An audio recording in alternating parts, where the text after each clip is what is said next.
magacaygu waa Sharmaake Maxamuud Xuseen. waa qofka mar waliba waqtiga soo galiya shabakadan aad ku xiran tihiin Sharmaake Media.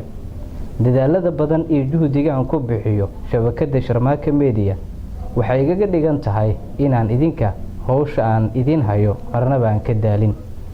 waan ogahay hanaanka mar waliba dhiirigelinta xambaarsan ee aad igula wadaagtaan fikirkiina. dadka qaar waxay ii soo jeediyaan inaan sii wado hawshan, kuwa qaar waxay ugu amaanaan hawsha qaabkan u wado.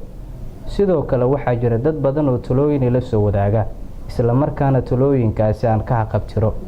mar waliba waxaan u taaganahay in baahidiina aan haqabtiro ee la xiriirta wararka arrimaha bulshada amaba kuwa jaceelka.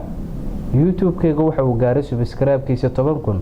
taa waxay muujinaysaa ku xirnaantiina in muhiim ay ii tahay anigoo mar waliba ku fikira muuqaal idin cajab geliya ama qiso inaan YouTube-ka idin soo geliyo. mar kale waad mahadsantihiin.